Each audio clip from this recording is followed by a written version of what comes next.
7:30 respectively. Lucas Gabriel, the head coach of the men's basketball program for Bellevue University, will join us at 7:15. They will start off their season 1-1. We'll get Coach Gabriel's thoughts on those two games. We'll buy or sell on topics around the NFL trade deadline, as well as taking your phone calls tonight, 402-951-1620, to get all your thoughts in about Nebraska football and a whole lot more. Don't forget to follow the show at After Hours 1620 on Twitter. You can call us at 402-951-1620, where you can talk to Brody Heideman and Dan Campinen as well tonight. We are brought to you by Bellevue University. You can keep up to date on all things Bellevue athletics by downloading the BU Bruins app tonight. Nebraska loses to UCLA in a one-score game. Ooh. After on the last drive of the game, they have a chance to go down and tie it up, and they cause a turnover to lose the game, as they've done so. I think, if my math is correctly, 936 times in the last 8 years. Knee-jerk reaction to them losing this game in the fashion that they did. It's coming up, but I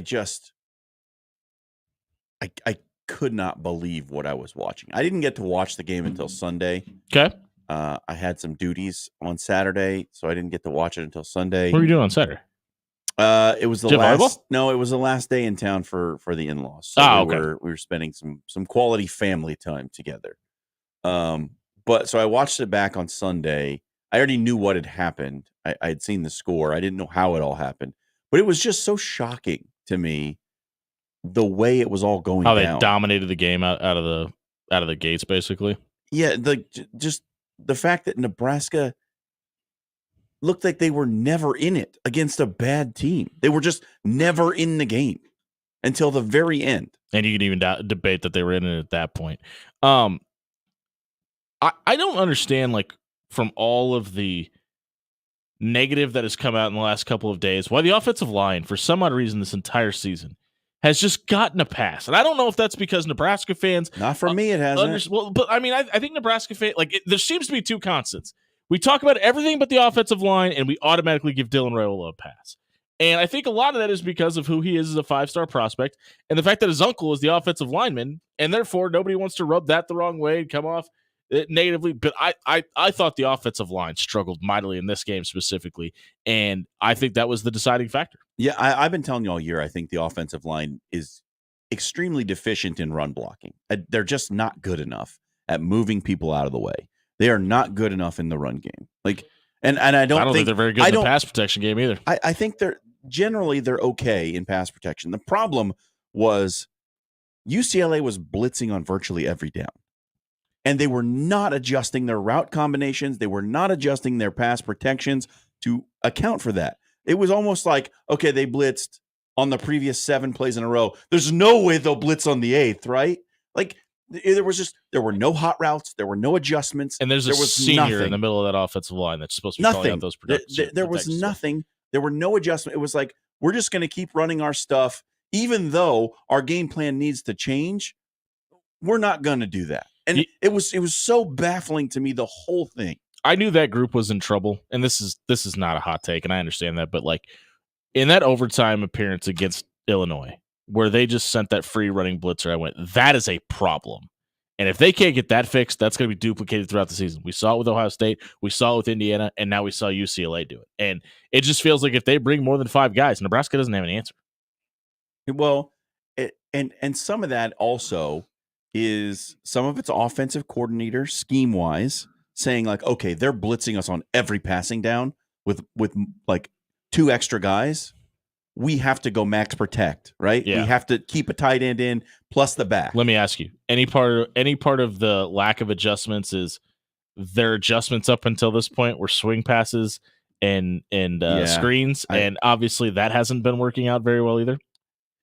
Because for me, that's a big reason they haven't been able to do that. Sure, but the second part of that is you also still, even though we love him and he's as a true freshman played incredibly well. I want to talk about this. You still have a true freshman quarterback who hasn't seen some of these things before. We looked at when Matt Rule came out and said, we're going to treat Dylan Raiola as if he's a junior in this program and give him everything to handle. I wonder how much this coaching staff regrets that statement and that preparation, because when Nebraska started moving the ball with Heinrich Harburg when he came in late in the game, that play that play design and those play calls were really dumbed down. Okay. And obviously you have the added effect of a running quarterback, Yes. and that's going to take into the account too. You can't blitz Heinrich Harburg the same way you can blitz Dylan Raiola. Correct. But I also wonder how much of a more simplified playbook, not only for a freshman quarterback, your top 2 wide receivers are first-year guys in the program as well. Now, their upperclassmen should be able to grasp things quicker. But when you, I look at 2, and this is a 10,000-foot view looking from an outside, no insider perspective, but I look at 2 moments in this entire season, and I look at the way this team has responded on the field since then, and I scratch my head. The Micah Mazuka incident, whatever it may have been, that group hasn't looked the same since then, even when he's in the game, and the people around him haven't either. And when Matt Rule came out and said, Dylan Raiola is ahead of everybody in this playbook, and our upperclassmen guys, I'm paraphrasing here, need to catch up to where Dylan is. Dylan Raiola has not played a very good football game in the last 5. Nope. And granted, not a lot of people around him have either. But with that being said, it's one thing to have him be the poster child for the guys that are coming in after him and be like the pedestal for what we're holding up for these recruits. But to put him in that light, even if it is true, I wonder how much they regret that in this moment. Well, the offense has been bad, and Dylan Raiola is part of the offense. He's a big part of the offense. So he doesn't escape the blame for that. The other thing I'll say... Yeah, that interception at the start of the second half was really bad because that play design, had he completed that wide open throw, was going for 35, 40 yards. The other thing I'll say is if a team is sending a zero blitz, meaning there's no free safety, everyone's locked up in man coverage. If they're doing that to you repeatedly, at least one of your wide receivers has to win at the line of scrimmage and get open. Because if they're locked up in single man coverage, you have to get one of those guys free. Yeah. Just one. That's all you need. That's another hugely disappointing part of this team is the wide receivers, specifically Banks and lately Nair. Nair was good early in the season. Lately, those 2 have been hugely disappointing. I agree. But is it on Dylan a little bit more, too, to give them a chance to go make those plays? I understand. I'm with you. I am in 100% agreement with everything you just said. They are not getting open. But you have 2 senior big-body wide receivers they went out and got for a reason. Is that not a little bit on Dylan Raiola to give them a chance to go put a ball up in the air and let them go make a play? Because I don't think we've seen him do that one time. Here's the other thing I'll say. And I think I don't know if it was sort of in the back of my mind early in the year, but it's come to the forefront now. Last year was such a disaster in terms of turnovers. And we heard Matt Rule talk so much in the lead up to the season about the need to protect the ball. It's we can't have turnovers. Everybody. We can't have turnovers. And I think that has been drilled to such a degree that it's almost paralyzing. Mm-hmm. Like, we have to protect the ball, and it's at the expense of taking risks. Like, there have to be calculated risks that you take throwing the football down the field sometimes. And look, there are times when Dylan has done that. He's thrown a ball up and said, my guy's going to go get it over top of the defender. He's done it a few times. Very few, but okay. I don't think he does. I don't think he does it enough. Yeah, it doesn't happen as much as it probably should. The receivers that you have. The college football playoff top 25 is coming off right now. Colorado comes in at 20. Army at 8-0 is 25th. That's surprising to you? No, because it's Army, okay. and they're in the AAC. I didn't mean to cut off your thought. No. But back to the wide receivers for a second, though, because Marcus Satterfield is getting all tons of heat, and I think a lot of it is I think it's warranted. Deserved at this point. But the wide receivers specifically, we just got done talking about the lack of productivity in the offensive line, but also there's a very, very, very young position coach in that room as well, and that's a hire that Matt Rule seemed overwhelmingly positive about from the recruiting aspect. And defended a lot. Yeah, and it was probably the biggest. Those 2 specifically, Satterfield and McGuire, were the guys that got questioned the most when they got hired because of people in South Carolina not wanting Marcus Satterfield there anymore and Garrett McGuire for his youth. But we're going to talk about the addition of Dana Holgorsen in a minute, and I think that's huge for a lot of reasons. But the passing concepts and the wide receiver issues we just discussed, I think I put it more on McGuire than I do on Satterfield on that aspect, the guys getting open. And because, yes, the design is obviously what is designed to get them open, but we've seen some really good concepts, and at times there have been play calls that should have been touchdowns that were just underthrown or missed, or Dylan got sacked or whatever happened. So to me, I think McGuire deserves a little bit more of the heat than even Satterfield's getting. Well, look, the wide receivers have underperformed. Outside of Ja'Cory Barney, they've all been disappointing. Keep throwing downfield to him, by the way, because now that you've started doing it's working because he's really fast. Yeah. Like he could do something beyond 2 yards behind the line of scrimmage. That catch was amazing. He's great. He's really good. And they're only using like 10% of his skill set. And, like Jamal Banks and Isaiah Nair are at this point liabilities blocking on the perimeter. They're not Banks more than Nair, but I agree. They're not getting it done. So what are they giving you out? Like at this point, like what is the benefit of having them as your starting wide receivers? They're not giving you any production. They're not getting open, and they're not blocking. I don't know what else. What else do you need to see? Yeah, but I mean, what? So what are you arguing? Like, give Malachi Coleman and that younger group of guys more playing time? Is that what you're trying to say? Try something different. Sure. They're putting in Alex Stop Bullock. running your head into the wall. I'll tell you. Let me tell you something about Alex Bullock though. I watched that kid in practice a couple times at Creighton Prep, and I don't think I ever seen him drop a ball or miss a block. That dude, he's a dude. Like he may not give you the top end speed or have the height that Jamal Banks or Isaiah Nair do, but like if we're talking about trust and a guy that you can get out there that you can trust, A, catch the football and B, perimeter block, like I'm good with that dude getting in the game. I think it's safe to say he's the best perimeter blocker from in that wide receiver group. And on the second sack, by the way, he was wide open in the back of the end zone, like wide open. We're still waiting for the rest of the college football playoff committee or playoff. SMU's the first team out. The first team out is SMU. The second team out is Texas A&M.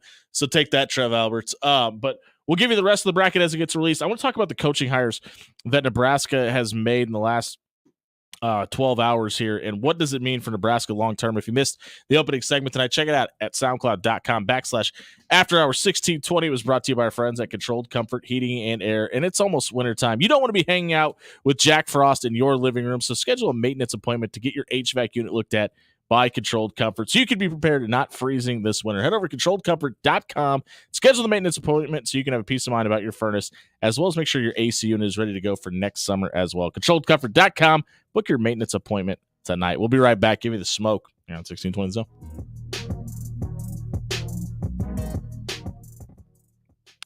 Hey everybody, John Schreiner here for Jerry Ryan Clothing and Sportswear. How's your sweater game?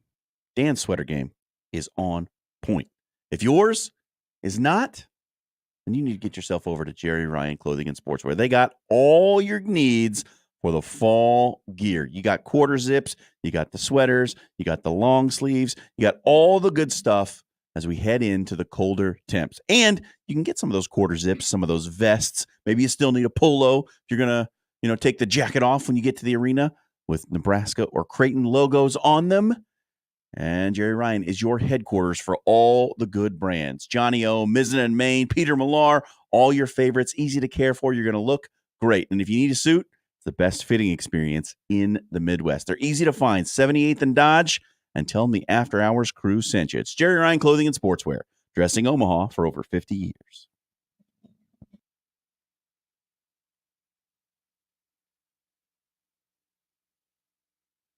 Clouds continue to break up early this evening with the temperatures close to 50, then mostly clear skies later tonight and will drop all the way back in the mid-30s for a low. And then skies will cloud over again on Wednesday with a high in the mid-50s. I'm Chief Meteorologist Bill Ranby from KETV News Watch 7.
leaves are on the ground and the footballs are in the air. That means it's time for a fall tune-up. Locally owned and operated with 18-month same-as-cash financing available, Controlled Comfort is your one-stop shop for all your HVAC needs.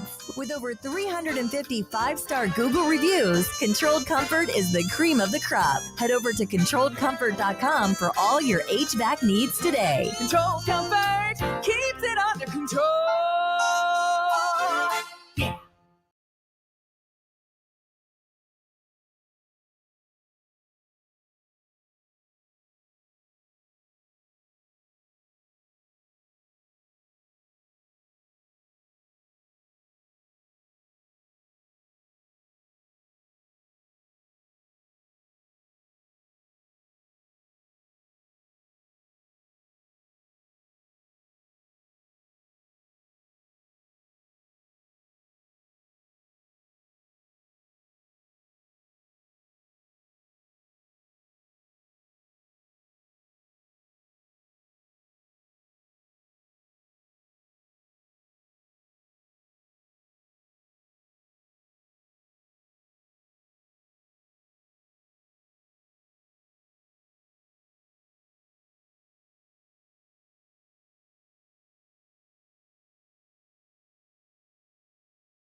All right. Hot take alert.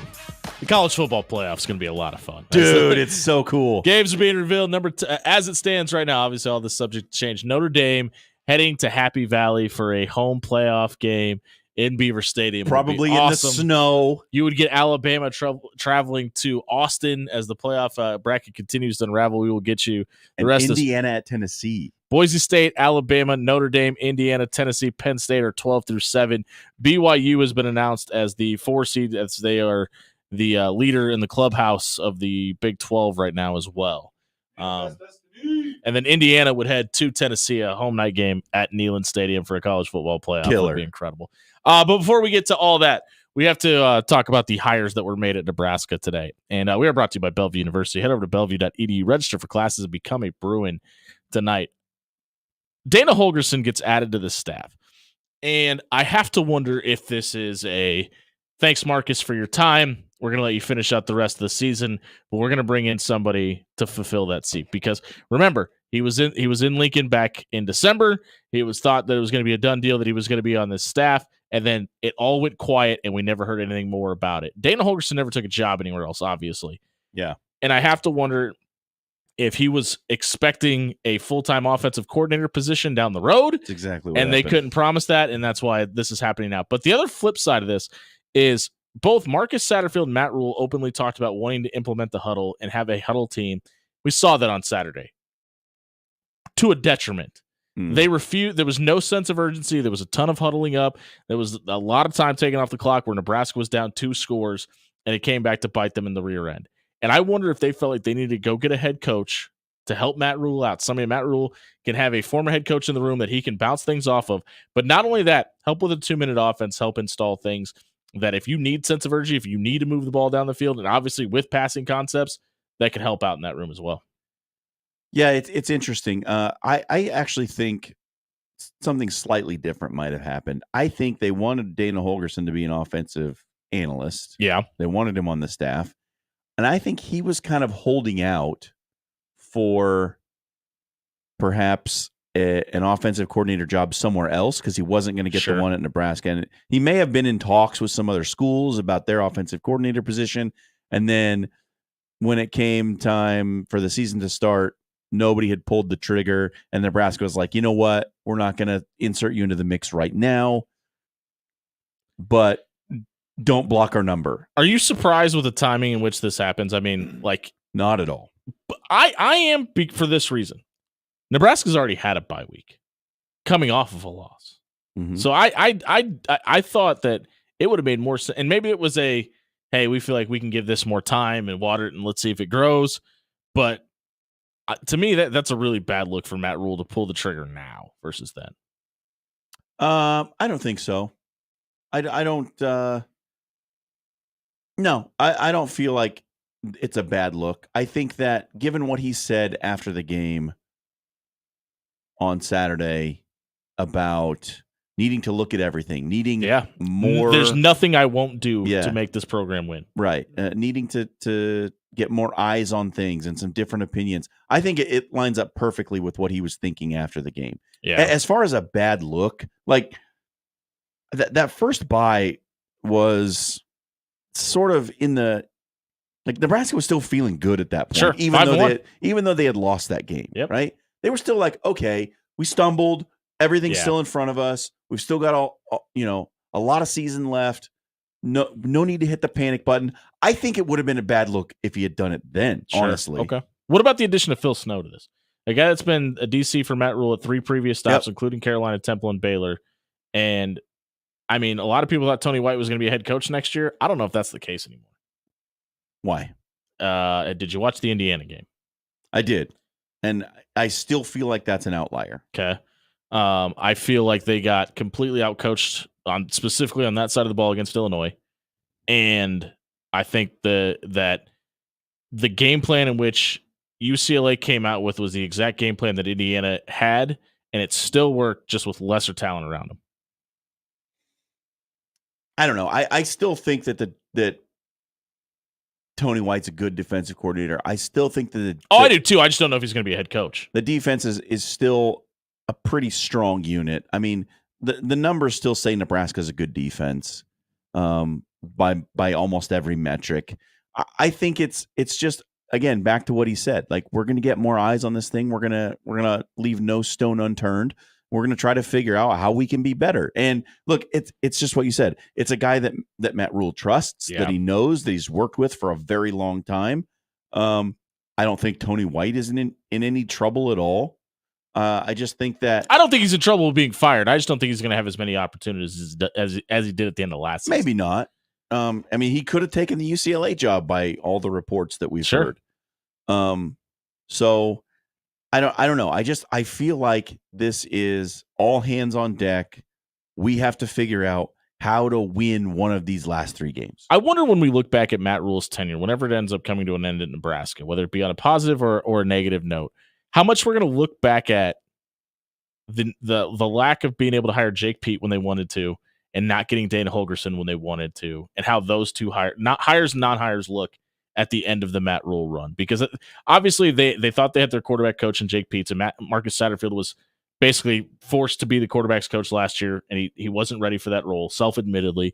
And then now Dana Holgorsen, you thought you were going to have him at the beginning of this season, you don't. Obviously, he was important enough to bring in now. Those are 2 things that I'm going to be interested in. Obviously, at the very tail end of Matt Rule's tenure at Nebraska, what it looks like. Hey, if you missed that segment, check it out at soundcloud.com/afterhours1620 was brought to you by 402 Barbecue. You can stop by 84th and Spring, Monday through Saturday from 11 to 6. Try mine and John's personal favorite. It's the Cadillac Sandwich. It's brisket, it's pork, it's topped off with their world-famous smoked mac and cheese. Make sure you mention them to Kelly and the team. You heard about them on After Hours. They're going to throw in a free soda with a purchase in the mention of our show. It's 402 Barbecue. Stop by tomorrow and grab lunch. We'll be right back with the Omaha Burke girls basketball team and their head coach Melvin Blair here on 1620 The Zone.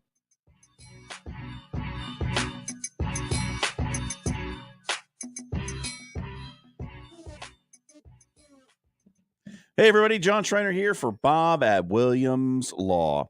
You know, legal situations, they're never fun. Whatever you got in front of you, whether it's civil or criminal, those can be extremely stressful times. And what you need is someone in your corner who's got all the legal knowledge and can walk you through the process every step of the way, explaining your rights and how your defense should proceed. And that person is Bob at Williams Law. He's a great legal mind. He comes in, he talks about all the pressing legal matters in the sports world, and he can absolutely walk you through whatever legal situation you're facing. Bob Williams at Williams Law. Get yourself your questions answered. Check him out at williamslawllc.com.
.30 on a Tuesday night here on 1620 The Zone, brought to you by Bellevue University. You can keep up to date on all things Bellevue Athletics by downloading the BU Bruins app to your smartphone tonight. We got a first-timer.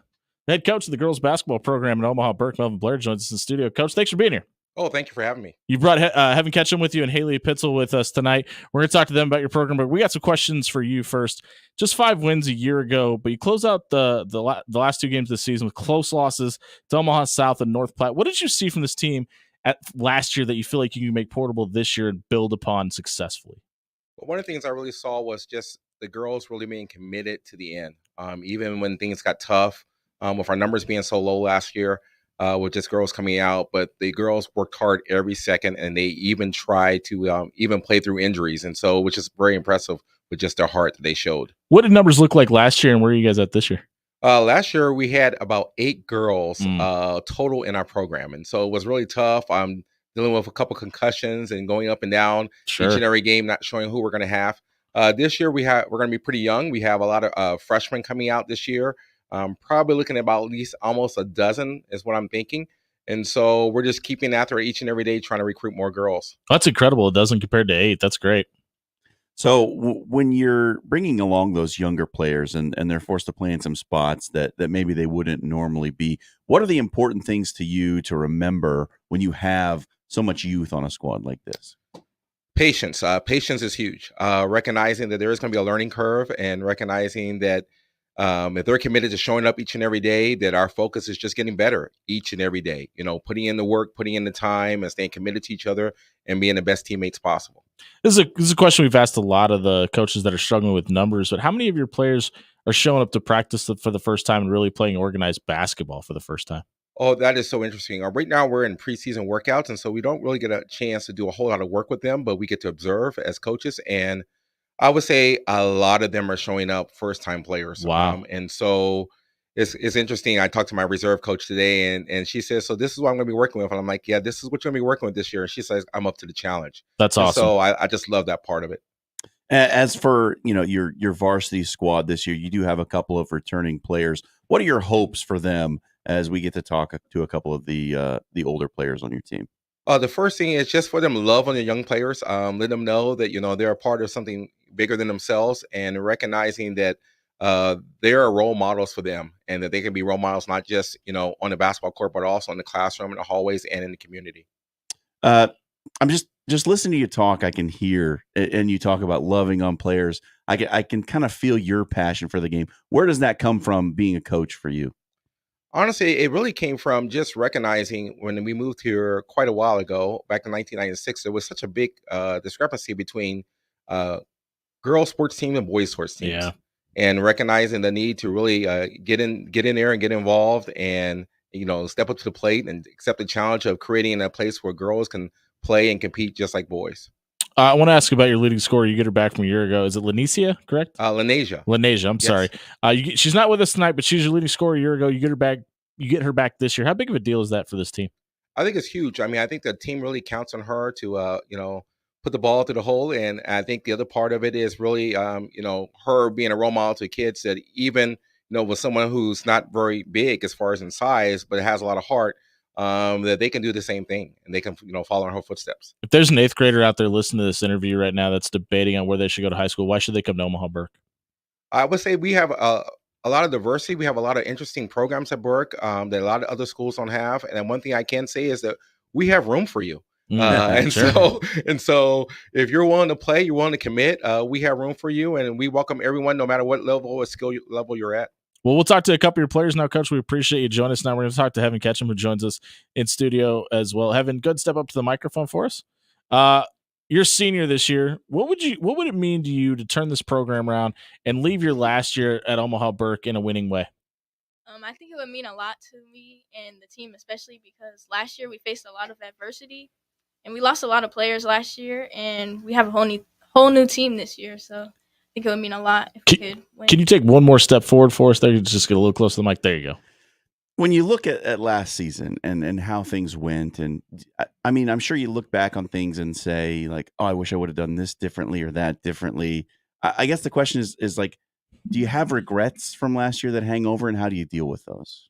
I don't think I have regrets from last year. I think all the things that I could have done better, I just take it as a learning lesson and try to apply it to this year. You unfortunately still have 2 more semesters for they'll let you out of the halls. You're stuck at Burke for a little while, but you were a big part of the Apply to College event that they had at Burke. What are your plans for after high school?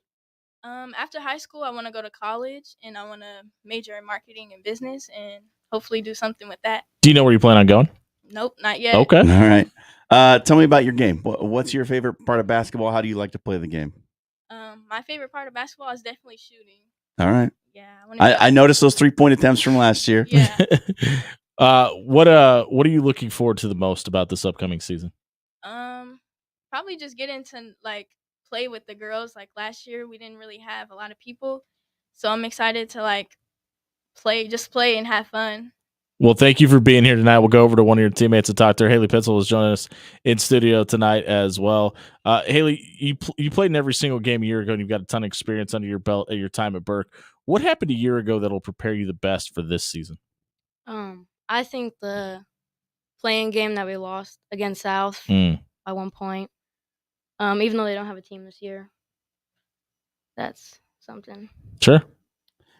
Were there any lessons that you learned that you could impart on some of those new players last year? I think that mentality is bigger than anything. Like, even if you get in the gym every day and you work physically, I think having a good mindset can get you even further. It's a good one. What about your game has improved most? Is it shooting? Is it distributing the basketball? Is it rebounding? What have you improved the most from a year ago? I think both shooting and distributing. Okay. Definitely work on my rebounding, though. All right, it's your last run at Burke. What's the most important thing to you in your last season as a Bulldog? I think just mostly having fun. I definitely don't want to stress about it too much, even though it's gonna be rough. What about outside and off the court? What's the best part about being an Omaha Burke Bulldog off the court, but being a part of this team? I think making their relationships. Sure. Okay. That's it. Well, good luck this season. We appreciate you being here. Coach, we'll go back over to you to wrap this up. We're catching up with Melvin Blair, the head coach of the Omaha Burke girls basketball program here on After Hours. What can this team do to not only just get a few extra wins this year, but get off to a quick start? I think the main thing would be to stay together. That we all focus on staying together, and that we focus on having great energy, great effort, and execution. Well, Coach, we greatly appreciate it. Good luck this winter, and we appreciate you taking time out of your guys' busy schedule to be with us tonight. If you missed the Bulldog segment, you can check it out at soundcloud.com/after hours 1620. It was brought to you by Cunningham's Pub. If you are looking for the next Tap Takeover event, it is on the schedule. Derek's going to be here tomorrow to talk about us and who's sponsoring that. You can stop by Cunningham's tonight, grab some of their delicious food. They've got 100 different items on the menu. The next one's better than the last, and they have also got several drinks, a bunch of open taps, a bunch of craft beers. You can't go wrong with Cunningham's Pub. Two great locations, 108th and Old Mill, or down the historic Blackstone District. Stop by and grab dinner and drinks at Cunningham's tonight. We're going to find out what's trending on social media. We come back on 1620 The Zone.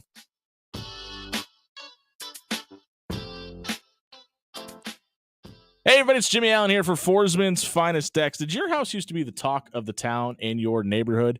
It's not getting mentioned anymore. That's because you're missing the finer things in life. All you have to do is head over to Forsman's Finest Decks. Let Travis and the crew come build you a deck, put a cover on it. They can even do a 3 seasons room for you so you can enjoy the outdoors a little bit more before it gets too cold as well. Head over to Forsman's Finest Decks. Forsman'sFinest.com and have your dream deck built in 2025.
6:42 on a Tuesday night here on 1620 The Zone. As our super producer extraordinaire just pointed out to us, we will not be on tomorrow night. No. Creighton takes on Rio Grande Valley tomorrow, and I have to send some tickets to some folks too. I forgot all about that. Yes, we will not be here tomorrow night. We will be in on Friday, and we'll have to change some scheduling as well. But hopefully we'll have Derek from Cunningham's in on Friday night. But it is time for the social media soundbite. We are brought to you by Bellevue University. Head over to bellevue.edu. You can register for classes. Become a Bruin as early as December. Brody Heidemann is sitting in the captain's chair Good tonight. evening. What do we got trending in the world today? We got a lot going on. Maybe. Do we, though?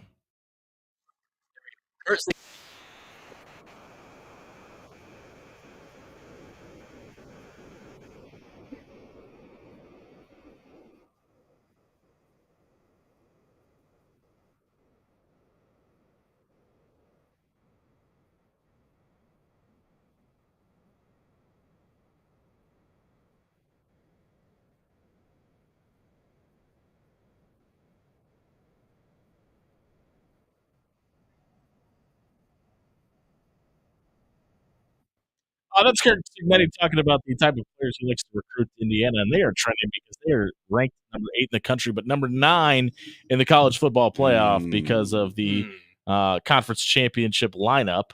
So they would be picked to be second in the Big Ten behind behind Oregon. No, I'm sorry, they'd be third. They'd be behind Ohio State, who actually get a home game as well.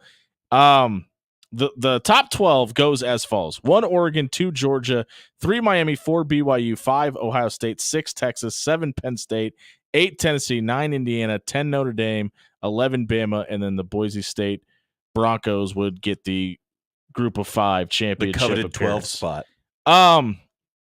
Any quorums with the first top 12? I think you meant to say qualms, but Yeah. What'd I say? Quorums. Quorum. Do you have any quorums? I don't know. Like Do we have a quorum in the room? Like Blake? Quorum? No, it's pretty standard, really. It's kind of what you would think. Georgia beat Texas, so yeah, that makes sense. It's kind of predictable, I would say. Like we all kind of knew how this was going to go. I don't know, man. I think Indiana at 9 is a little weird to me. I thought they would at least be maybe. You could convince me they were going to flip flop Ohio State and Indiana. They probably should have. Indiana's still undefeated, and they're killing everybody. Yeah, I know. And I know we're not. Ohio State barely beat Nebraska. Ohio State barely beat Penn State, and they're the 5 seed, and they've got a loss. They do, but I think. Look, I know we're not doing right, wrong, didn't see coming, but we got to work it in here. So my wrong. Why were you wrong about Indiana? Well, maybe he'll never admit that. I know. I'm still. So Kurt Signetti wins the national championship, baby. I'm still not sure that they're as good as they look. And I was going to bring this up earlier. We have to stop doing this because we do this with Nebraska too, when they almost beat a team but they can't, and we go, "Well, this is a positive because it's Ohio State and they should be significantly worse than them." But look how close they didn't win the game.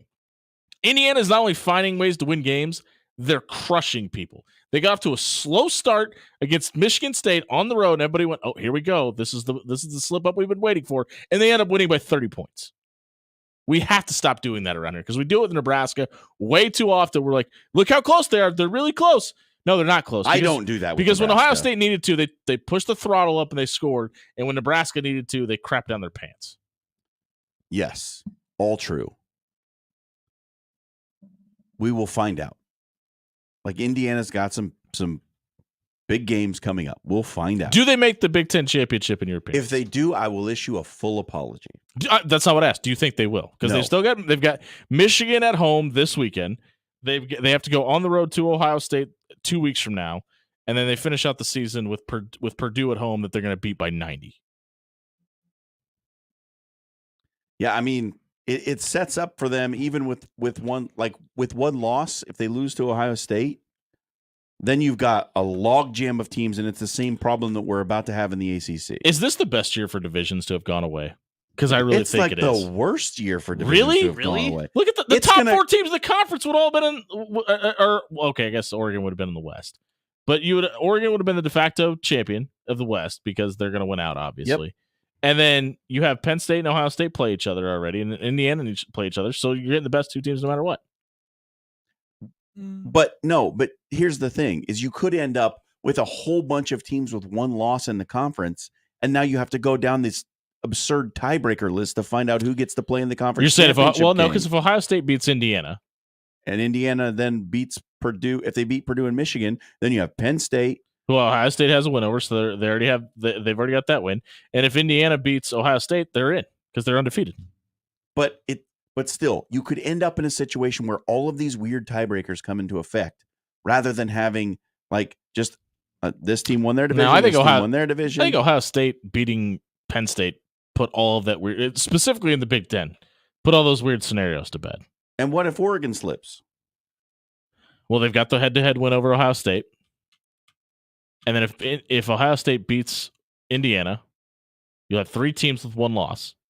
And then Ohio State is... And throw Penn State into that mix. Yeah. It could get very weird.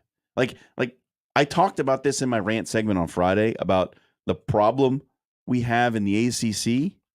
Now, some of that got settled with Clemson losing this weekend. Sure did. But like it sets up where these teams who don't ever play each other told everybody last Tuesday locked in this battle Louisville money line of conference winning percentage against common opponents and drawing straws, and like it gets very weird very quickly. Oregon finishes with Maryland at Wisconsin, then Washington. They're not going to lose. They're not losing. They could all 3 of those teams combined could field a team, and Oregon's going to win all 3 of those games. But I don't know. I think it's kind of a bad deal with all these giant conferences to me. But I'll tell you this: if Indiana makes the Big Ten title game, I will eat all the crow. Who's the biggest threat in the Big 12 right now? In the Big 12? Oh, I was going to say it's BYU. Besides BYU, who's the biggest threat to probably them? Kansas State. I mean, they just lost on Saturday. Is it Colorado? I was literally just about to ask. I hate to say it. I mean, so Texas Tech is going to be able to control their own destiny. So if they win out, because they're 4-2 in the Big 12, and then they play Colorado this weekend, so that's going to already suit itself out. But like, man, it feels like it's BYU and everybody else at this point. Well, it clearly is. Yeah, because I mean, do you really think like I guess on paper it's Iowa State because they're 7-1, but after what you saw against Texas Tech, do you feel like Iowa State's really even a threat to BYU? They could Still be a little bit. They could be on the right day. I think things are just lined up perfectly for the Cyclones. I mean, when BYU beat Kansas State had an epic meltdown in that game. True. Otherwise, it was like pretty much dead even. Kansas State melted the hell down. Right, but they have 3 losses in the Big 10 now, right? Or the Big 12, 2. right? 2. No, They're 4-2, yeah. I don't like. Yeah, I think that is where the tiebreaker scenario is going to be the most weird. Is in the Big 12 out of all the conferences, just because it is BYU and everybody else, and Iowa State could easily slip up in one of these last 3 games against Kansas. There are 4 games, at Kansas, Cincinnati, at Utah. That defense travels, even though they've got their woes, and then they finish out with K-State as well. So you're going to have your de facto playing game possibly at the end of the season if Texas Tech or Colorado find a way to slip up too. Yeah, and now like Arizona State, they were kind of maybe still in the mix a little bit, but doesn't look like Scadabo is going to play this week. So yeah, and Arizona just kind of fell apart and aren't good at football anymore. Them. Yeah, their coach left. And that Washington defense is actually, I know I joked about it with Oregon, but that Washington defense is actually pretty good, and Jed Fish can still coach football. Man, I don't know. Like, I think conferences or something that resembles conferences comes back sooner, or division, comes back sooner rather than later to college football. But yeah, you've got a point. Specifically in the Big 12, I think there's going to be a cluster. I think the Big 10 is going to sort itself out, though. Yeah, and the ACC was in for a bad situation if Clemson, SMU, and Miami had all won out. Jeff Brom could coach football, folks. Mm-hmm. Then that was, Clemson took care of that by Clemsoning. So, and then Dabo couldn't vote, and he was even doubly mad. It's just It's really these giant conferences make some really, really weird things possible. Yeah, like teams on the West Coast being the Atlantic Coast Conference. That's very strange. It's a little bit strange. California is going to play Wake Forest in Winston-Salem this weekend in an ACC conference game. That's so going to happen. stupid. That's a real thing. Yeah, they need to go back to the Pac-12. It's a sentence I think they're Tim going Duncan to. never thought was going to get said. Nice. I really think they're going to though. Because I mean, even for the ACC, it would make sense because even the travel schedule is going to be so brutal. Stanford and Cal are a combined 1-9 in ACC play. Ooh. Woof. Yeah. By the way, do you know who that one win for is for Stanford? Florida State. It's over Syracuse. Ah, yeah. a team that looked really, really good until they didn't. And Until Kyle McCord, until Kyle McCord threw 5 picks. Yeah. Listen, SMU still got an outside chance to make the your ACC SMU championship pick was game not too. bad in the end. It looked shaky early. Yeah, but when they lost to BYU, and then it turned out BYU is going to be a top 4 seed in the college football playoff. But I think that's what we're going to see. I think we're going to get Miami versus SMU in that conference championship game. Yep. And look, Miami has at times looked like a juggernaut and at times looked vulnerable. Oh, and by the way, Pitt's 7-1 as well. So like their one loss is to SMU last weekend. So I don't know, man. I will admit the way ACC that the college football playoff is set up right now. Love it, don't you? This is a very sellable schedule. If only every college football fan ever had been clamoring for this for the last 100 years. Like Notre Dame, Penn State, you want to talk about your ultimate helmet That would games? be amazing. You can roll some real old footage to start off that one. If ever there was an argument against the old, well, it's just going to devalue the regular season. Like there are more teams with regular seasons that matter right now. Everything we just said. We talked about 3 different playoff or 3 different conference races because it actually matters to who's going to decide the championship. There are more teams that their games matter in November than ever before. You know who else's season matters? John Schreiner's Washington Commanders. We're going to buy or sell on them on the other side of the break. If you missed the social media soundbite tonight, want to hear Kirk Signetti talk about stretching, you can do it at soundcloud.com/afterhours1620. It was brought to you by our friends at Pixel Fire Marketing. Do you have a social media presence with your business? Are you down right now on your clientele? Pixelfiremarketing.com can help out with all that. They're local. They're right here in Omaha. Trust somebody local to work with you on your social media ads, design your website, and engage your business online. Check out pixelfiremarketing.com. They can help you out with search engine optimization and a ton more. Pixelfiremarketing.com is the place for you. We'll be right back buying or selling with the pride of Gretna here on 1620 The Zone.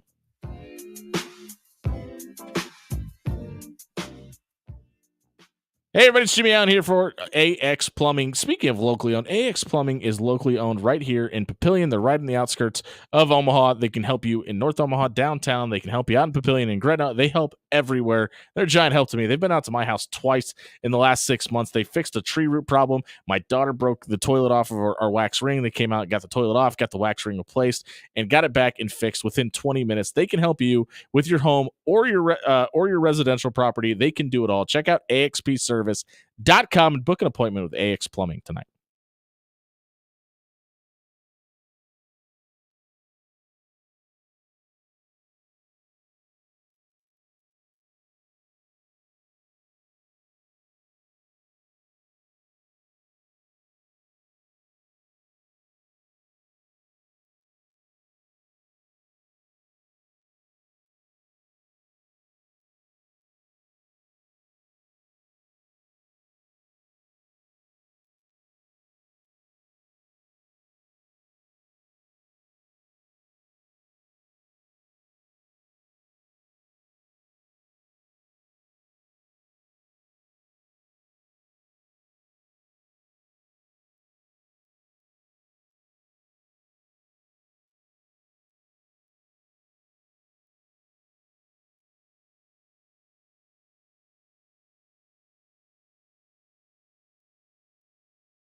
Top of the second hour here on 1620 The Zone, brought to you by our friends at Pyramid Contractors. If you're dealing with a bad roof, cloudy windows, your sidings fall apart, they can do it all. Roof, windows, gutter, siding, everything you can imagine for your home repairs can be done at pyramidroof.com. You know what? They're going to give you a free estimate. Just heading over to pyramidroof.com and booking it with Kyle and the team today. It's time for Buy or Sell with Brody Heidemann, where he's got some questions. What do you got, bro? I've got some. John. Yeah. What's you? Your Commanders Mine. seems to be the destination for key free agent targets. Yep. They have traded Marshawn for Lattimore. Saints All-Pro cornerback Marshawn Lattimore. Buy or Sell Washington is a landing spot for key free agents in the offseason. Oh, In the offseason, I'm buying. I really think that all the excitement around Jaden Daniels and what Dan Quinn is doing with this team in his first year at the helm, like he's a defense first guy, and it's the offense that is winning games. So I think there are going to be a bunch of defensive free agents who are going to look at that and say, like, we can go there and potentially build a championship caliber team with what they're doing on offense. If we can get there and play for Dan Quinn's defense, like I think that's a legitimate statement that this could be the new place for free agents to go. Hell yeah, it is. They're 7-2. Yeah. Do you think Cliff Kingsbury gets a job after this year? Because of the way he's done. Yeah, and I mean, listen, Arizona's been a cesspool in the NFL for a long time. I think it's too soon after the Arizona stuff. Yeah, maybe. And you got to look at it at a realistic standpoint too. How many times are you going to be able to get Jaden Daniels to fall in your lap too? True. I think he needs another year on the reclamation bandwagon. You hope. Despite Anthony Richardson being benched by the Colts in favor of Joe Flacco, the Colts have said that Richardson is off limits for trades today. Buy or sell this makes any sense? Sell. You clearly have given up on this kid. You've told the public about it. I think they're doing this as a stance because nobody actually came calling, and they want to try to up his value. I think they would absolutely listen to a trade bargain for him. I don't know who would want him, but I think there would absolutely be voices out there that they'd be willing to hear from. I don't know. I guess I kind of believe him at this point. He missed most of last season with an injury, so they didn't really get to develop him. Yeah, in that's a good year point. one. I think year two has been fraught with a bunch of injuries and mismanagement to some degree. So I think the organization as a whole hasn't given up on him yet, and they're probably not going to move him. Brody? I mean, I agree. Yeah, I personally buy, because if you're going to sell him, you're not going to sell him until at least year 4 of his contract. Off limits, though? Completely off limits? Yeah. He's still super young. He's completely and utterly unproven. What you've seen this season is not the full Anthony Richardson experience, I don't think, at this point. Yeah. And could use a little bit more time to develop, because, again, it's the same thing that all of you idiots in the NFL do every single year. You just decide and say, hey, look at this young little piece of tuna that we can throw to all these sharks that are NFL defenses at the quarterback position and defensive coordinators. Let's just let them eat them. Let's just let them eat them up. If you're saying he's too young, is Bryce young? Is he too young? Yes. Should he have been on the trade market? No. Well, I'll say this. I think as much as I have He's spoken more out likely. about my disdain for the way Kurt Cignetti handles his business, the one thing he said in that clip that we played for Social Media Soundbite, I wholeheartedly agree with: production over potential. Yeah. Every time. I have screamed about this in the NFL draft for years. Because it's all based off potential. Like you watch somebody play the game and you say, that guy's extremely productive. And then you'd say, yeah, but this guy's got all the measures. But this guy's really tall. Right? Like, can he play football or not? That's what it comes down to. I mean, and I think guys like Josh Allen are the outlier, not the rule, right? Like, I mean, probably one of 100,000 that you could point at and go, okay, it looks completely different now that he's in the NFL. Yep. Maybe. Last week, you guys argued a stupid trade that made no sense between the Browns and the Lions that would send Myles Garrett to Detroit.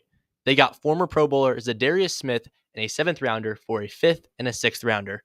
Buy or sell, the Lions stole one here. Oh, yeah, hammer. They absolutely stole in here. And this makes way more sense because they were talking about 3 first-rounders for Myles Garrett. Yeah. Why not get rid of 2 picks that you probably weren't going to end up using anyway for a former Pro Bowler? It's going to give you, to John's point, the same level of productivity. Yeah, they absolutely stole in here, and it's a great fit. Yeah, this is good. It's a good trade for the Lions. The rich get richer. This team looks like an absolute juggernaut in the NFC. They're in a better position to make the Super Bowl this year than they were. Yeah, and this is a great trade. I absolutely love it for the Lions. It really helps their pass rush Yeah. without Aiden Hutchinson. Yeah, and by the way, he's going to be around when Aiden Hutchinson comes back too. It's so not that's a even better. 1-to-1 replacement, but it's helpful. Can you imagine if they make it to the Super Bowl and that's like the game that Aiden Hutchinson comes back? He won't. I don't think he he'll will, be back, but that would be but pretty that would cool. be a great storyline. 100% chance he suits up though. Oh yeah. Dan, Lions, don't you love this? Lions, I hope that you love and you cherish Zadarius Smith, because I want you to remember he was in Green Bay before you ever even got to get your dirty, grubby, baloney fingered hands on him. Thank you for saving that. I had the Bologna. You had it queued up. Yeah. Brody was ready to hit the drop button. He had one in the chamber, and it was a dry fire. It's been a lot of Lions hate week for me. Brody, A what lot else of you got? animal hate this week for Dave Campanen. Don't look now, but the Bengals have won 3 of their last 4 games and just landed Khalil Herbert to help the run game. Buy or sell, the Bengals can make a run to the playoffs. I still sell. I mean, I just think the NFC or the AFC North is too strong. I know they got Joe Burrow. I know they got our boy T. Higgins. I know they've got a ton of offensive firepower. I don't know how much Khalil Herbert's going to help because he's been banged up too. But I just think that they're too late in the season to go on a run here. I'm actually buying. I think they can. I have always thought that at some point the Bengals would figure it out. Joe Burrow's too good. That team is extremely talented. I do think Khalil Herbert helps. Doesn't hurt. He can be pretty dynamic if he can stay healthy. I mean, that's a big question. I agree. But yeah, I think this team absolutely can figure it out and go on a run. Did you see Macaulay Culkin went as Joe Burrow for Halloween? That's awesome. That is awesome. Beautiful. Honestly, it doesn't seem like the Bengals are primed up for a playoff run this year. The vibes just seem completely off in Cincinnati right now. I don't know if you guys caught the whole Joe Burrow yelling at someone on the sideline not to sit next to him this week. Huh. Apparently it was because that guy missed a meeting. I mean, if that's the way that the leader of your team is going to treat his teammates, it just doesn't seem right. So there's something off. And I mean, it'd be nice to see Zach Taylor get it, corrected, but doesn't seem like it's faring too well. They need for the old Bungles right now. They need to figure it out in these final games. At the end of this week, they play the Ravens, which not great. They play the Chargers, which meh. But then they winnable game. Finish out the season: Steelers, Cowboys, Browns, Titans, Broncos. Steelers. Speaking of the Steelers, Brody, get to question number 5. We did this a lot in baseball, but the Bills, Steelers, Ravens, Texans, Chiefs are all at the top of their division. Buy or sell, one of those teams will represent the AFC in the Super Bowl. The Steelers are at the top of their division right now, and I don't know if that's getting talked about enough. Like every year, everybody's like, "Well, is this going to be the year that Mike Tomlin can't get to a winning season?" And what about the quarterback spot? Najee Harris has got no tread left on the that tires. Defense is still really good. They're 6-2. The Pittsburgh Steelers, with Justin Fields and Russell Wilson combined at quarterback, are 6-2. Have won 3 of their last 3 games and 4 of their last 6. They go on a tough stretch here. They get your Commanders this weekend. They play the Ravens and the Bengals in the next 4. But representing the AFC, I mean, it's still got to be the Chiefs and everybody else, right? Yeah, I buy. I think for me, it's the Bills or the Chiefs in the AFC at this point. So yes, I think one of those 2 teams will represent the AFC in the Super Bowl. I hope it's the Bills. It's probably going to be the Chiefs. Probably the Chiefs. I would really love to have this be the first year that Josh Allen gets his ring. You know what would be awesome? Gets all of his recognition that he deserves. I hope the Chiefs go undefeated to the AFC Championship game and lose. Oof. Wouldn't that be great? Woof. That'd be amazing. That'd be real hot. There'd be a lot of people down in Miami who would be shaking your hand and patting your back for that one. Well, I think the more people at Orchard Park would probably be boys. happy as well. Is Buffalo the biggest threat to Kansas City for you? Yes, 100%. The Ravens. That's where I'm at, man. I think the Ravens. I feel like if Lamar and they can get that defense figured out, to me, it just kind of feels like it's Lamar Jackson's year. Like he's bound. He is going to make a Super Bowl in his career. I'm going to say it. I'm going to go on a limb. He's going to make it to the Super Bowl in his career, and it just feels like Kansas City, even though they added DeAndre Hopkins, who got apparently a jolt to the chest, just can't stay healthy right now. I don't know. They're still 8-0 though. Kansas If City's it's still 8-0. Lamar, it needs to be either this year or next. Yeah. That Because loss, you're not going to have the two-headedness for as long as you possibly can. I realize they came back and stomped the Broncos last week, but that loss to the Browns has to send some alarm bells about the Ravens. Does it not? Like, No, the because, Browns are adrift in a sea of doo-doo. Yeah, no. But we see this all the time. Coach A gets fired and the interim gets the extra lunge out of the locker room, or they finally bench the quarterback that everybody hates and everybody tries harder the next week. You throw Jameis Winston in the equation. Do I think the Browns are going to have any type of long-term sustained success this season, even with Jameis Winston? No, but I think that's an outlier more than there's something wrong with the Ravens. The next 2 weeks for me are going to tell you what you need to know about the Ravens. At Steelers or versus Bengals at home at Steelers. Yeah. And that's the other reason it's so hard to predict one of the AFC North teams to make the Super Bowl, just because they're like that division to play those 6 games, even with the Browns being in the equation, is so tough, and they cannibalize each other every year. It's just it's tough to get away from. That was Bar Night. If you missed it, check it out, SoundCloud.com/afterhours1620. It was brought to you by our friends at Controlled Comfort Heating and Air. I've told you many times, I'll continue to tell you, we were in LA for the Bud Crawford fight. My AC unit went out in my house. Listen, my wife was at home with our 3 small children in 100-degree heat. Controlled Comfort was at my house within an hour.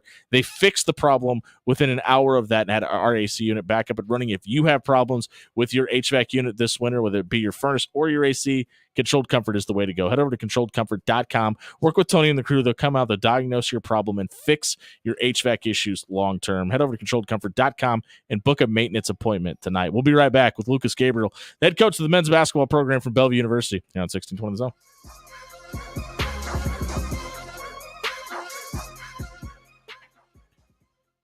Hey, everybody, it's Jimmy Allen here for Bob Williams with Williams Law. You hear Bob every week, comes in and talks about all the problems facing pro athletes and big-time conferences, TV rights deals, TV money, multi-million-dollar deals. You don't have to be a millionaire to work with a lawyer of the caliber of Bob Williams. All you have to do is head over to WilliamsLawLLC.com tonight. You can book a free, no-obligation legal consultation with Bob and his team. They'll walk you through the plan for when you get to court. They'll give you your rights and explain the process to you like nobody else can in the Omaha area.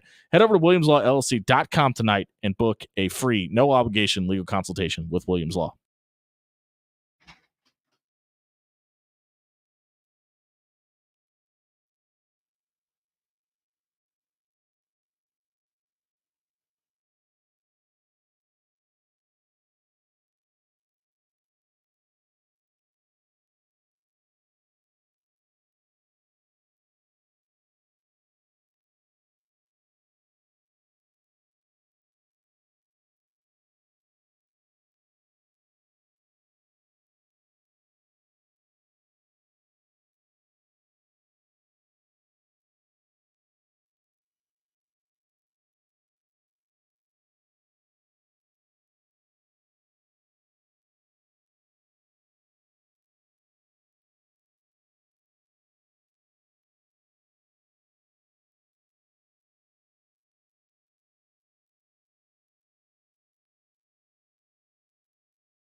7:18 on a Tuesday night here on 1620 The Zone, brought to you by Pyramid Contractors. You don't become the #1 roofer in Omaha for over a decade by accident. Head over to pyramidroof.com and you can get a free estimate and never have to settle for less at pyramidroof.com.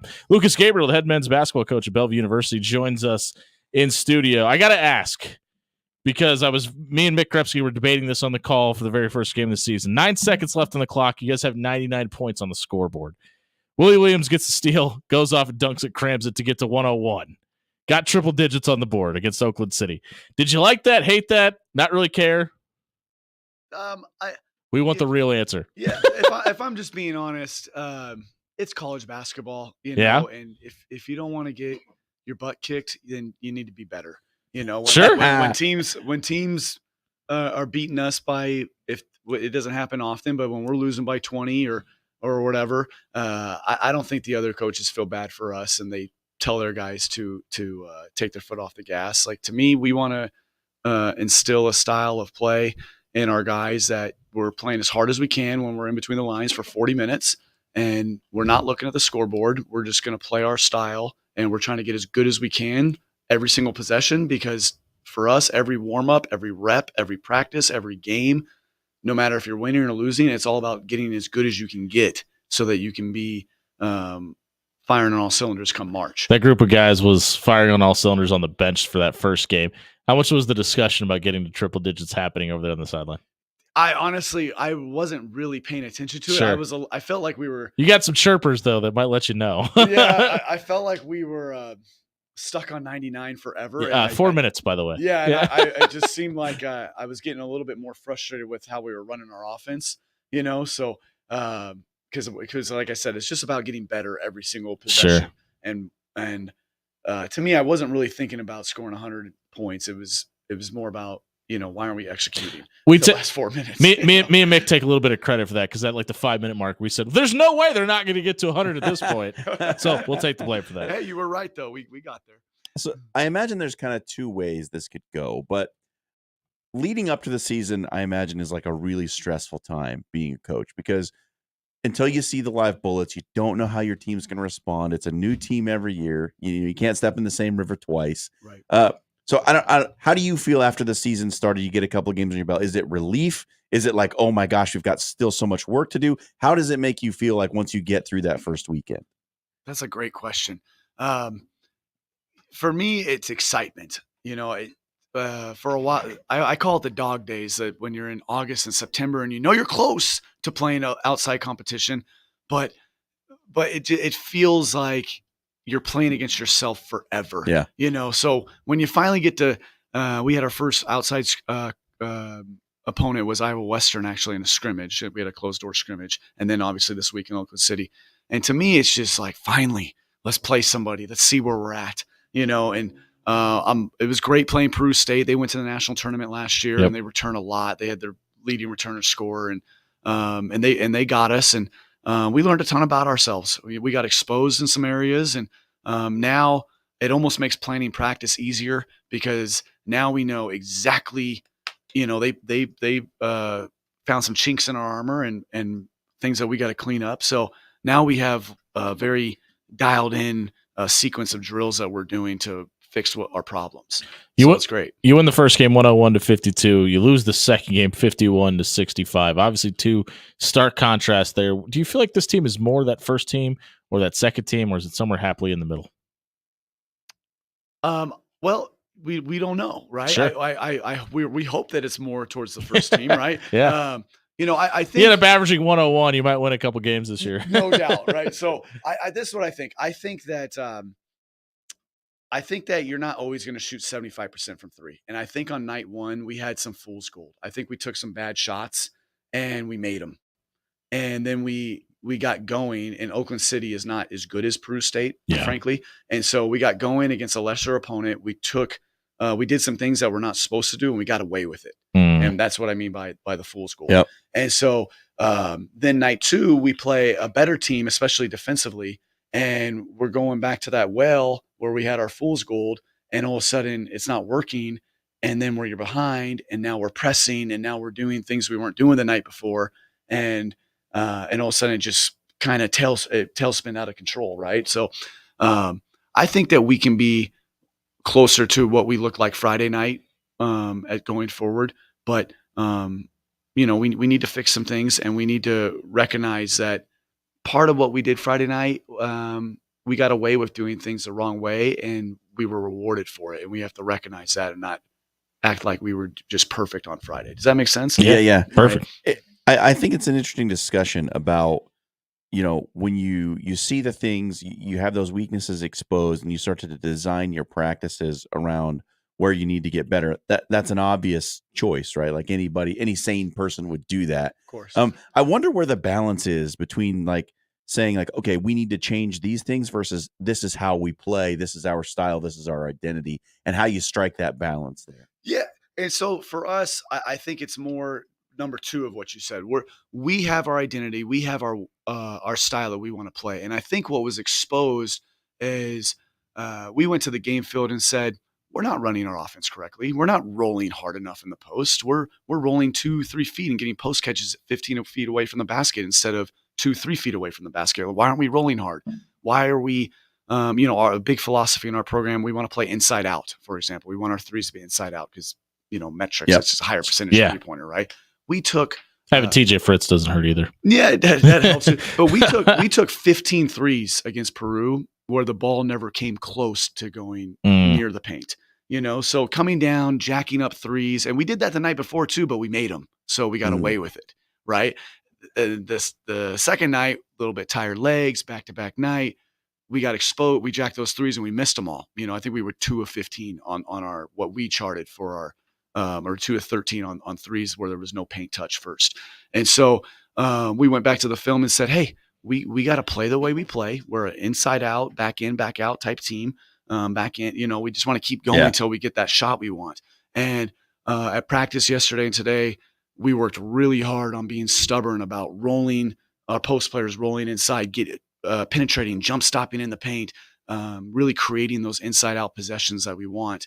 And it looked a lot better, in practice versus ourselves. I wish we would have done that on Saturday. I think had we been more stubborn about doing what we do at a higher level, I think we probably would have won the game. RJ is obviously a brick house, but Emar's got the more experience of the two, and RJ redshirted a year ago. Is Emar's knee okay? And how quickly do you is that him not being available a big part of why you guys maybe weren't able to do that? His knee is coming along. He's practiced this entire fall about 2 full weeks. Yeah. So he's healthy at the moment. RJ obviously also has tons of potential, but RJ has no 4-year level game experience other than what we just had this weekend. So he's going to learn as he goes. But I think the biggest thing for Emar, who is obviously a difference maker for us, is just being at practice every single day and being healthy so that we can play him and get to the end of the year without him being hurt. I've coached him 3 years. He's only played half a season. Yeah, he's just had that constant issue. Yeah, I feel so bad for the guy because he's such a talented player and good person. He's going to graduate this March. He'll be done. So I have to ask, what was the crowd like on Saturday? It was packed. Was it? Okay, because it was jam-packed on Friday, and I didn't know if maybe a little bit of a lull of a crowd may have been the reason on Saturday. No, it was packed both nights. Yeah, it was standing room only on Friday. I guess they sold out. It's pretty much same thing on awesome. Saturday. So we had great crowds, and anybody listening, we'd love to get you down there. It's $5 at the door gets you in. There's great atmosphere, great concession stands. That's Lucas Gabriel. He's the head men's basketball coach at Bellevue University. Coach, you got a couple games coming up here on the schedule that you guys don't quite leave the Gordon Lozier Athletic Center until 2 weeks from now. So Union, Nebraska comes to town on Saturday the 9th at 7:30. Doors open at 6. Get down to Bellevue University on the campus at the Gordon Lozier Athletic Center and catch that game. Coach, we appreciate being here. Thank you so much. Appreciate you. If you missed Coach Gabriel's segment tonight, want to learn more about Bellevue Athletics, download the BU Bruins app or follow us on social media and you can listen to the segment at soundcloud.com/afterhours1620. It was brought to you by Jerry Ryan Clothing and Sportswear. From quarter zips to polos, they've got it all. From Mizzen and Maine, Johnny O, and Peter Millar in Blue Jay Blue, Husker Red, you name it, they've got it. It's Jerry Ryan Clothing and Sportswear. Stop by 78th and Dodge. Get your closet ready for game day. Jerry Ryan's been dressing Omaha for 51 years. We'll be right back talking to the Omaha Burke basketball team here on 1620 The Zone.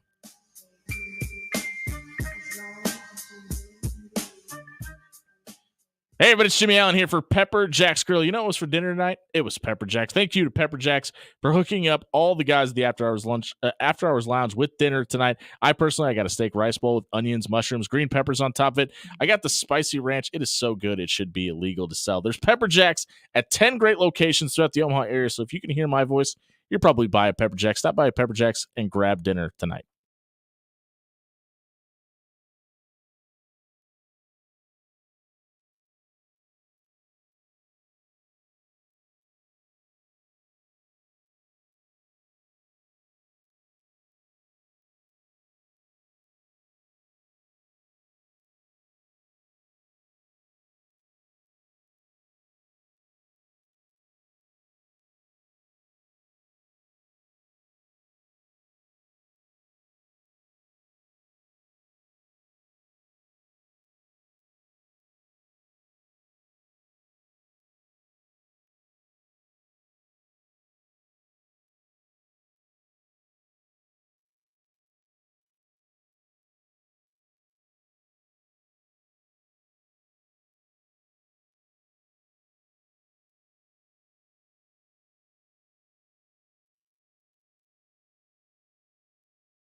$7:31 on a Tuesday night on 1620 The Zone, brought to you by Pyramid Contractors. Over a decade of being the number one roofer in Omaha. That doesn't happen by accident.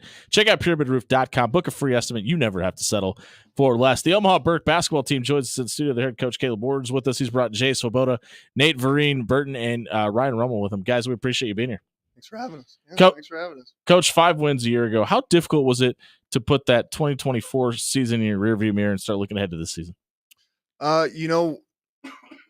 For me personally, about a day, and then we were Sure. kind of onto this year. We knew we had a lot of guys coming back that would make a pretty immediate impact and continue to make impacts. So, me and my coaches, we were ready to kind of turn the page and get going right away. So, yeah, looking at that roster from last year, you mentioned a lot of returning players. That was maybe the youngest high school basketball team in Omaha that I think I've ever seen. I mean, there must have been some serious challenges with that. I mean, not having a senior on the roster. Right. Well, just what was that like coaching that team with so many young players?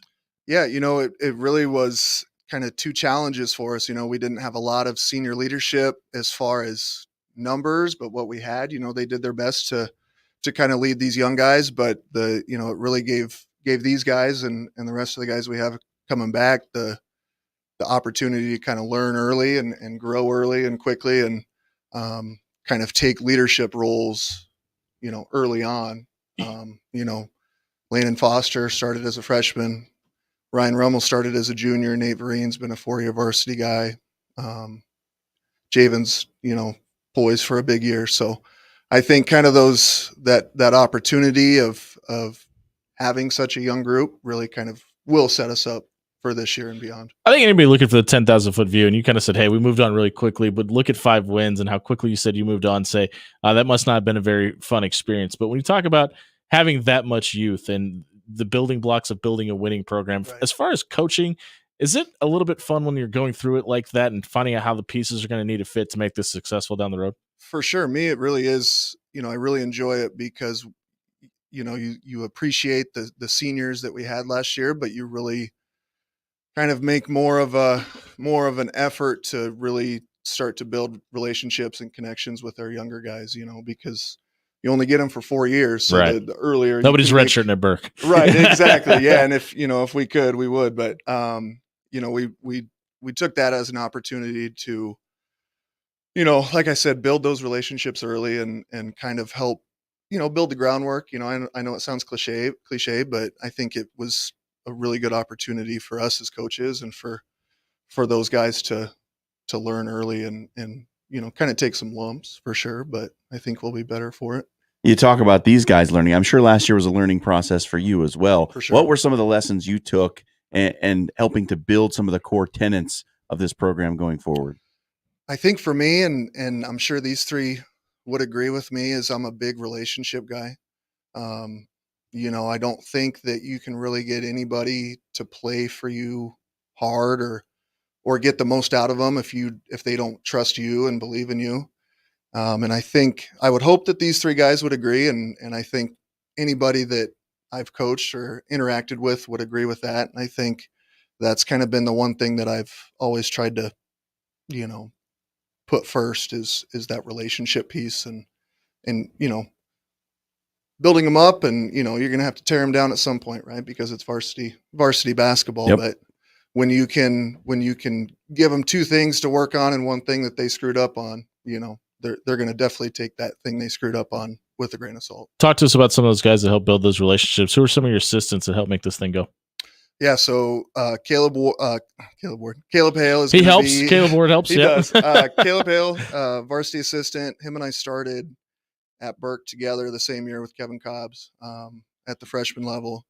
So him and I have kind of been through it together, at every level, kind of working together. And Josh Tobey is going to be another guy at the varsity assistant level that's really going to help, on the kind of the analytical side of it. He's always texting me, this, X, Y, and Z analytics side, which I think is, kind of a new aspect to high school sports. Sure. And I think he does a really good job of kind of breaking things down at a basketball level, but also even deeper than X's and O's kind of thing. I don't think we've ever asked this question of a high school coach in here, but how much has technology kind of changed the way you do your job? It's huge. We're really fortunate at Burke. We have a huddle focus camera in the main gym now. So thanks, Dr. Warta. Yeah, 100%, 100%. She's done a lot for us in this program. Just in the 5 months that I've been the head coach. So with that focus camera, I can literally pull my phone out, start recording a segment of practice within 10 seconds, and I think that that's a big piece for us and for these guys. I think Nate led the team last year with huddle focus viewings. As far as I think at one point he had watched 40 hours of huddle, which is a testament to him and the guys that they just want to get better. That's awesome. They want to get better, and they're using the resources we have to get better. Well, let's talk to some of those guys that are going to get better this season. Jay Svoboda joins us in studio as well. Jay, you're a sophomore year ago. You're heading into a junior year as an upperclassman. How does your leadership role change this season heading into your 3rd year of high school? Just like lead by example, like how hard I work on and off the court with like my grades and stuff, and like in the weight room. Do you have the best hair on the team? No. Okay. What did you take away from that experience last year on varsity as a sophomore? Just like being able to shoot with like confidence and like just getting in at like the end of the game, just being able to shoot. really like build my confidence up. So now, like when there's pressure, I don't feel any because I've been there before. Sure. Coach kind of mentioned that you guys have worked on some film study and things like that. What do you think this team has improved on? Obviously, you guys are still in the midst of conditioning and not quite into practice yet. But what do you think this team is better at today than they were a year ago? Just like how Caleb Ward gave us like confidence to shoot the ball and like play as a team, gave everyone confidence. When did you know? Personal question here. When did you know that basketball was going to be your sport? What's your story growing up with basketball? From a young age, like my older brother, me and him just played a 1v1 a lot. So just from there, it really just grew. Can you get to the basket on him today? Yeah. Yeah, even though he's got a couple years of college experience? He's in his sophomore year. Yeah. Right now. Okay. All right. Well, hopefully he's listening to this. You can prove him right. We appreciate you being here, Jay. We'll go over to Nate. Nate Greenberg joins us in studios. Well, Nate, for you, a basketball player, but you got a 4.0 GPA as well. How much pride comes with having that 4.0? Yes, sir. My parents and whole family just takes that very important. That's very important in our household, and they're always pushing me with grades and stuff and make sure I'm staying on top of my work. What are your parents' names? Ellie and Roy and Nicole. Shout out to Ellie, Roy, and Nicole. Hopefully you're all listening tonight. You were one of the statistical leaders in most of the categories on the team last season. And now that you're a senior, how do you translate into being like an all-around leader, not just a leader in the numbers, but a leader on the floor as well? I feel like that has to start with accountability. I've been working on trying to hold people accountable, holding myself accountable, most importantly. Just trying to get better and sticking to the process every single day. Jay talked about confidence. Coach talked about improvement. You talked about accountability. Those are all things that lead to championships. What does this team not only have to do better this year, or not only what do you have to do to be better, but what does this team have to do specifically to make a run to state?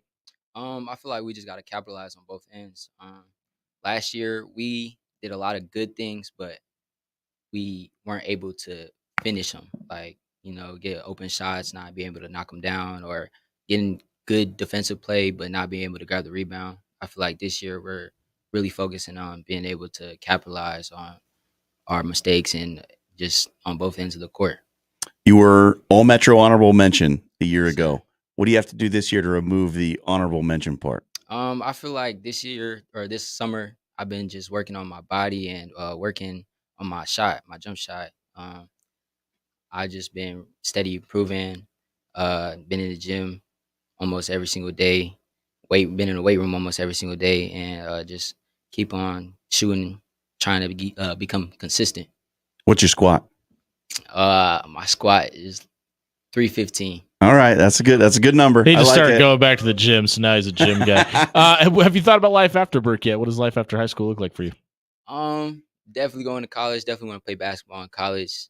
Still trying to figure out where. The dream school would be Creighton. Okay, all right. We like the Jays around here.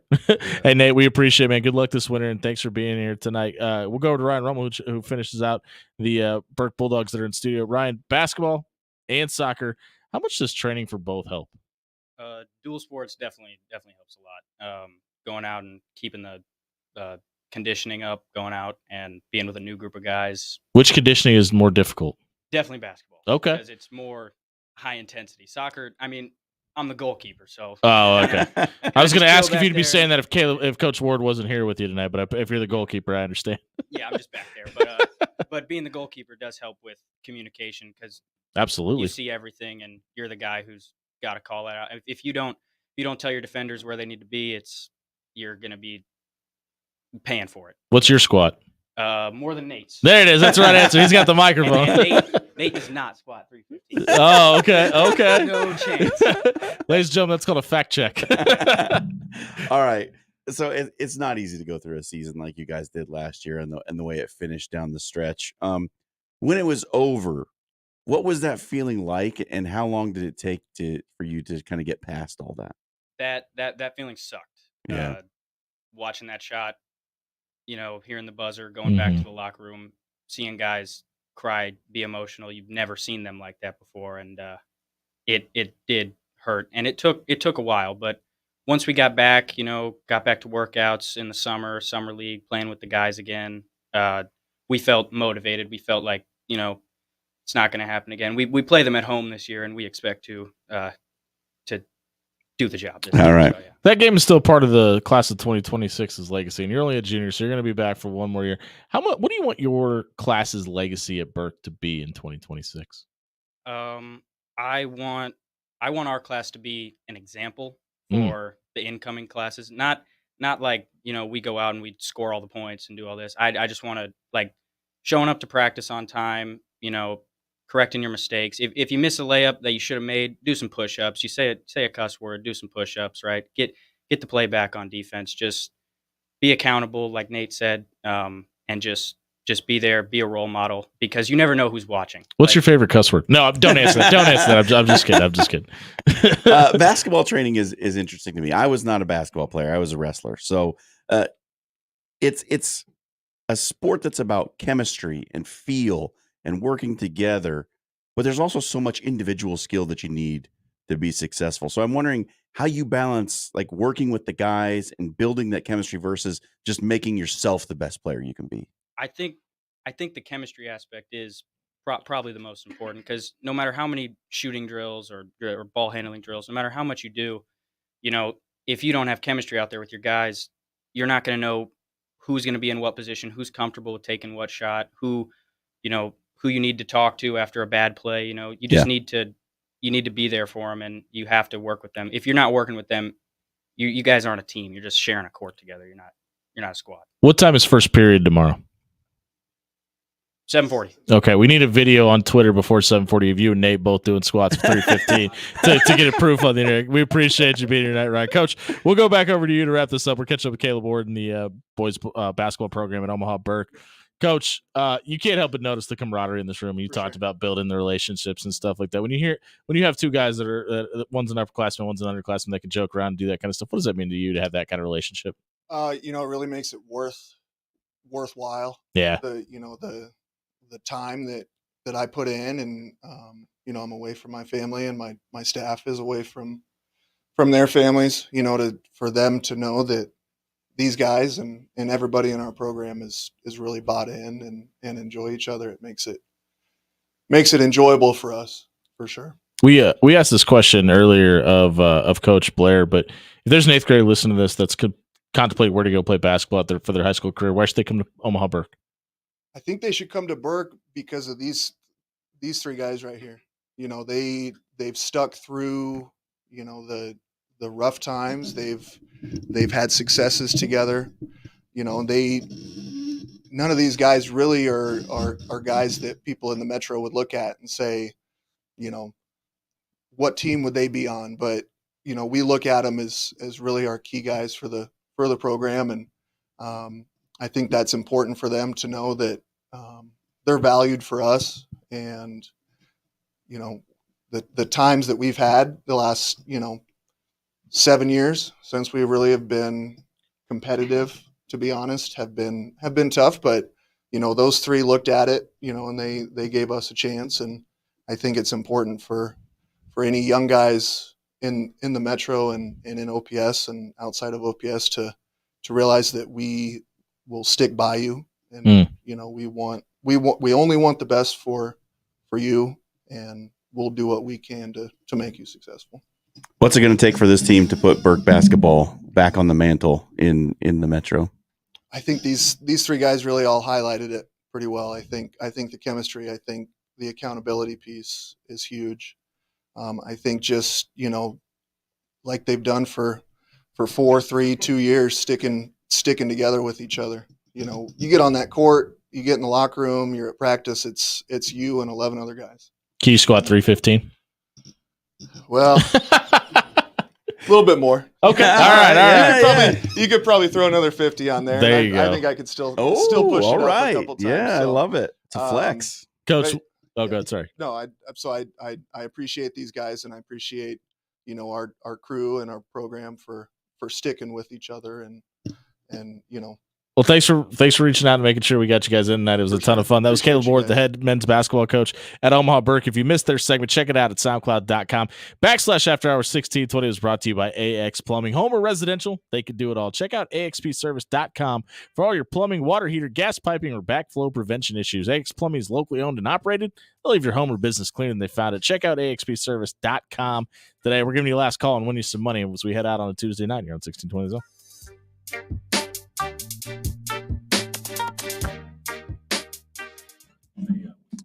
Hey, everybody.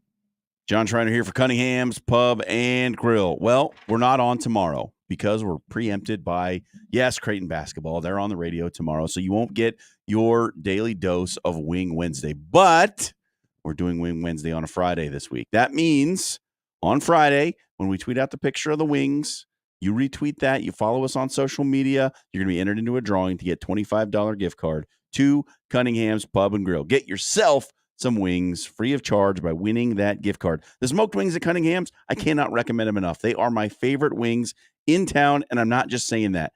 The buffalo that they make in-house, it's the best buffalo out there. Plus, the blueberry sriracha, if you're feeling a little crazy, that's a delicious flavor combo that you wouldn't expect. And if you want to get spicy, the 4-alarm is also excellent. Check out Derek for the latest in the tap takeover and what's coming up next for what they've got going at the 2 locations in Old Mill and Blackstone. You don't want to miss it. Cunningham's Pub and Grill. Get there on Sunday for some brunch as well and a little Sunday ticket action.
Yeah. Took him 3 months, and he finally got it all together. Hey, it's the Perfect After Hours game. Lounge.